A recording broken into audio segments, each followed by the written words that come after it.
Assalamualaikum warahmatullahi wabarakatuh. Baiklah, kami dari kelompok 11 yang terdiri dari Citra Elminda Aryani dengan NIM 1830403016 dan Fadila Fauzia 1830403030 akan mencoba membahas tentang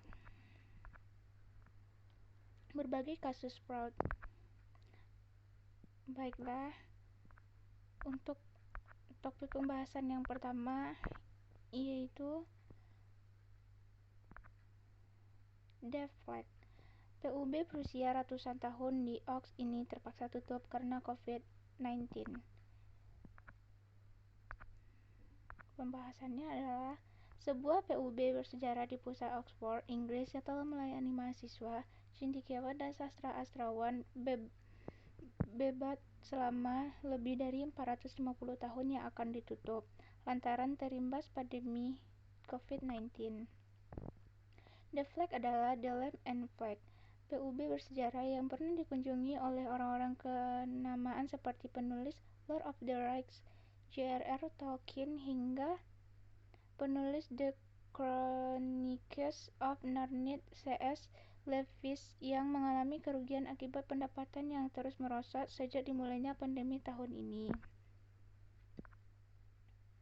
PUB ini pertama kali dibuka pada tahun 1566 dan dipindahkan ke lokasinya yang sekarang di St. Giles, jalan raya yang luas di pusat kota pada tahun 1613. PUB dimiliki oleh St. John's College, salah satu dari 45 perguruan tinggi yang membentuk Universitas Oxford. The Lamp and Flag, seperti banyak bisnis lainnya di industri perhotelan, telah terpukul parah oleh pandemi, kata Deputi Bursar St. John Steve Elston dalam pernyataannya melansir Reuters. Apa yang dialami PUB ini tidak lepas dari penguncian yang dilakukan karena pandemi di Inggris pada Maret hingga Juni tahun lalu. Kemudian ada penguncian lagi di bulan November dan penguncian secara nasional ketiga sejak 5 Januari 2021. Kondisi ini mengganggu kehidupan universitas, yang berarti juga mengganggu geliat The Lamp and Flag Dave Richardson dari prosedur bir tradisional. Real Ale cabang Oxford menentukan PUB ini menjadi salah satu yang paling tradisional. Menjadi ironi melihatnya karena tutup oleh pandemi COVID-19.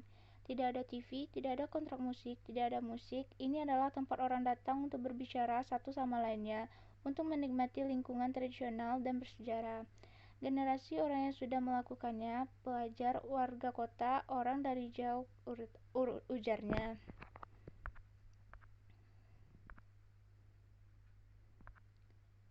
Dinamai setelah simbol-simbol yang secara tradisional diasosiasikan dengan Santo Yohanen Baptist, The Lamp and Flag dikabarkan menjadi rumah bagi penulis hebat, Thomas Hardy yang menyelesaikan novel gelapnya Judd the Obscure di Oxford yang kemudian dikenal sebagai Chris Mister. Sejak 1997, John College telah menggunakan keuntungan yang dihasilkan oleh PUB untuk mendanai beasiswa bagi mahasiswa pasca sarjana. Dikatakan bahwa mereka yang menerima beasiswa tidak akan terpengaruh oleh penutupan PUB dan akan mendanai beasiswa di masa depan secara berlangsung. Yang kedua, Wirecard. Wirecard adalah perusahaan yang menyediakan platform perangkat lunak sebagai sarana penerimaan dan fasilitas pengelolaan pembayaran. Dalam kasusnya yang mana perusahaan ini akan memindahkan uang dari rekening bank di Jerman ke neraca anak perusahaan yang tidak aktif di Hong Kong. Kecurangan atau fraud yang dilakukan Wirecard dalam akuntansi bukan hanya tindakan yang dilakukan karyawan di perusahaan tersebut, tetapi merupakan bagian dari pola manipulasi angka yang lebih luas di Wirecard, menurut Financial Times. Dalam laporan tersebut menunjukkan bahwa dua eksekutif senior di kantor perusahaan Mannix, Thorsten Holton dan Stephen von Erva, kepala bendahara akuntansi, sebenarnya menyadari skema road tripping yang dilakukan, namun tidak mengambil tindakan.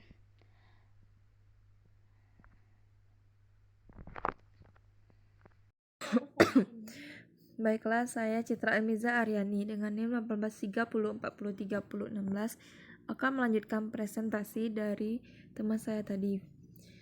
Yang ketiga, kasus fraud, yaitu Royce Retail. Bisnis retail tergerus, sejumlah peritel kesandung kasus utama di pengadilan. Yang mana Ketua Umum Asosiasi Retail Indonesia atau APRindo, Roy Madai, menyatakan dalam beberapa tahun belakangan bisnis retail mengalami stagnasi, terutama soal pertumbuhan yang terus-menerus anjlok. Pada tahun 2014, pertumbuhan masih sekitar 12-13%. 2015, 7-7,5%. Tahun 2016, 8%. Nah, yang paling parah memang pada tahun 2017. Ini angka terendah selama 10 tahun terakhir. Hanya 4,5% katanya saat hubungi kontak so.id Selasa 3 bulan 7. Tergerusnya bisnis retail disebut Roy utamanya memang soal kalah efisien dengan bisnis daring. Retail lebih butuh banyak biaya operasional, semacam sewa tempat, pegawai.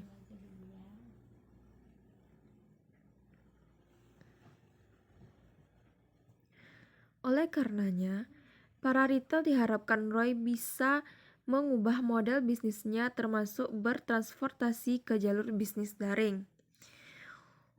Kutipannya, ukuran luasan story misalnya yang terlalu besar sementara transaksi tidak signifikan, pasti akan menguras laba. Makanya perlu untuk mengubah bisnis modelnya, strategi penjualan, dan juga memperbesar channel distribusi. Juga harus masuk online jelasnya.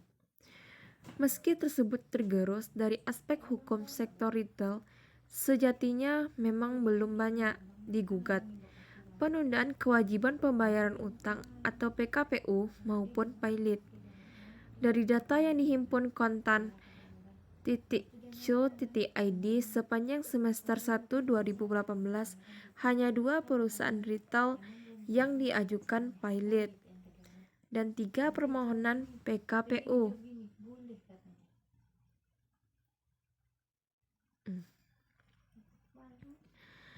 Memang beberapa peritel besar sempat tersandung persoalan hutang piutang di pengadilan. Misalnya peritel Home Solution yang pada Januari 2018 menyatakan diri insolvensi alias tak bisa membayar seluruh utang-utangnya. Dalam perkara PKPU tersebut, Home Solution tercatat memiliki utang senilai 125,36 miliar kepada 38 kreditur. Sebelum ini, ada pula PKPU yang harus dijalankan oleh PT Pazia Pilar Mericom Peritel Pazia. Lain nasib, PKPU Pazia berakhir homologasi. Sementara tagihannya senilai 288,56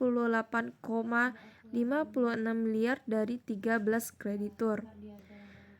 Terbayar PT Sumber Elektrorindo Makmur Peritel Electronic Solution diajukan PKPU oleh 2 vendornya, yaitu PT DHL Supply Chain Indonesia dan PT Astrindo Satra Karisma. Permohonan ini sendiri terdaftar dengan nomor perkara 79-PDT-SUS-PKPU-2018-PN JKT PST pada 8 Juni 2018 di Pengadilan Niaga Jakarta Pusat.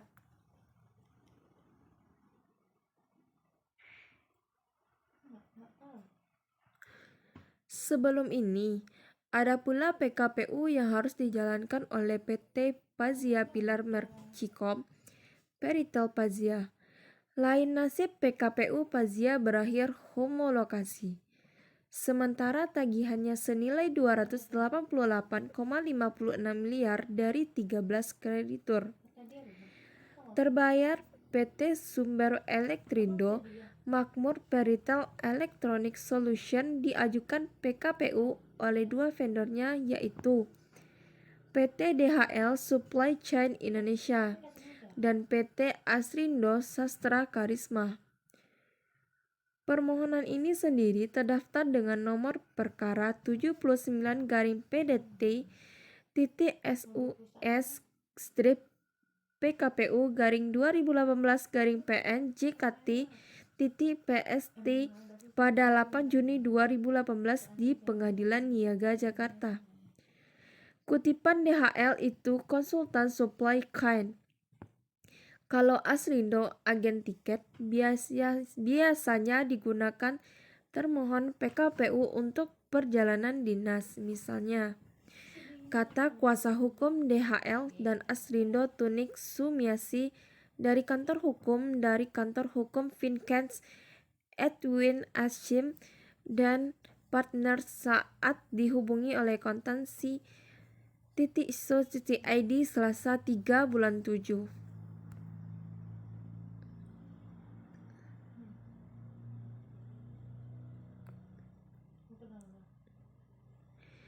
Tunik menambahkan upaya PKPU diajukan sebab Electronic Solution memiliki utang yang telah jatuh tempo dan dapat ditagih. Nilainya sebenarnya kecil, 2 permohonan hanya sekitar 300 juta. Tapi hutangnya sudah jatuh tempo hampir 2 tahun belum dibayar, sambung Tunik. Sidang perkara ini sendiri telah dilaksanakan 2 kali pada hari Senin tanggal 2/7 dan Selasa tanggal 3/7. Namun dalam kedua sidang tersebut pihak Electronic Solution tak hadir. Kontan.so.id mencoba mengkonfirmasikan hal ini dengan menghubungi nomor telepon 2 kantor Electronic Solution di Cempaka Putih dan Kelapa Gading. Namun tak ada jawaban. Kantor di Kelapa Gading tak mengangkat sambungan telepon. Sementara kantor kepala Cempaka Putih sudah tidak aktif. Tunik juga sempat memberikan kontak sekretaris direksi PT Sumber Elektronik Makmur yang bernama Elvira. Tunik bilang, Elvira lah yang melakukan korespondensi dengan pihak permohonannya terkait perkara ini. Hanya saja ketika dihubungi, Elvira bilang ia bukan karyawan Sumber Elektronik. Dia bilang, saya bukan karyawan PT Sumber. Dulu memang pernah membantu perusahaan, tapi sekarang sudah tidak.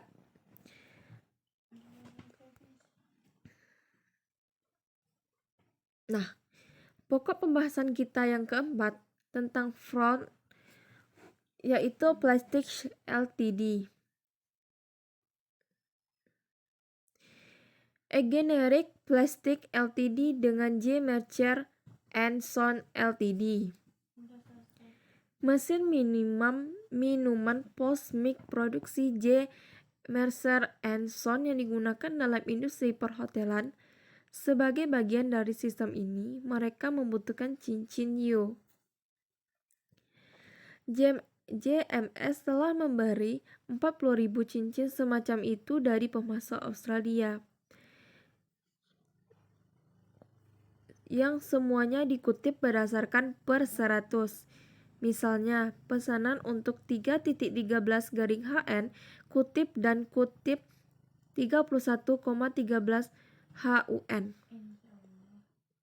Pada tahun 1982, JMS membutuhkan 4.000 cincin O dengan diameter berbentuk dan memutuskan untuk menggunakan pemasok Selandia Baru daripada pemasok Australia mereka sebelumnya, di mana JMS akan menjual kembali dengan harga satuan 90 sen.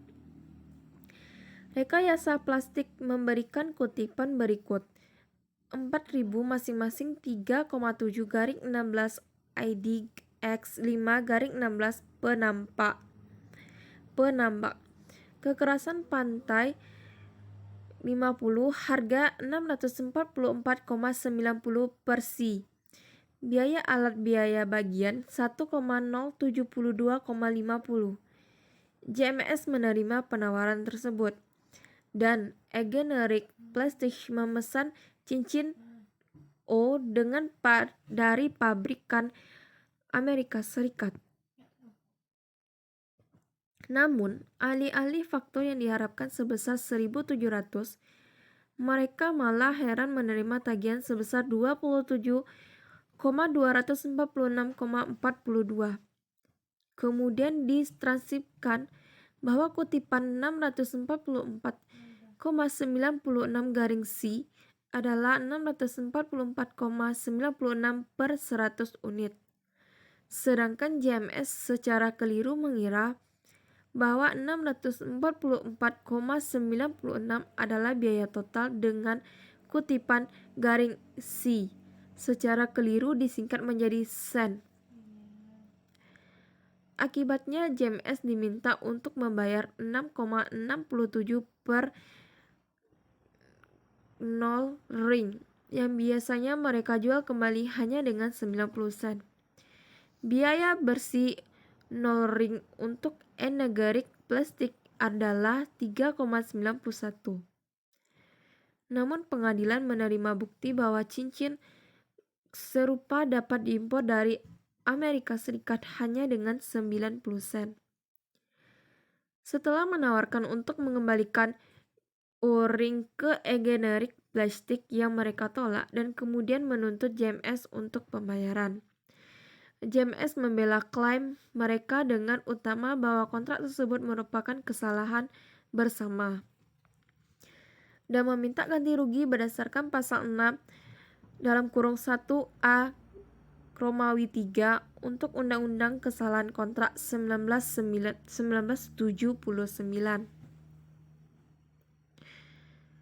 Nah, hanya itu presentasi dari kami dari kelompok 11. Kalau ada salah-salah kata, kami mohon maaf. Kami sudahi presentasi kami dengan membacakan Assalamualaikum warahmatullahi wabarakatuh.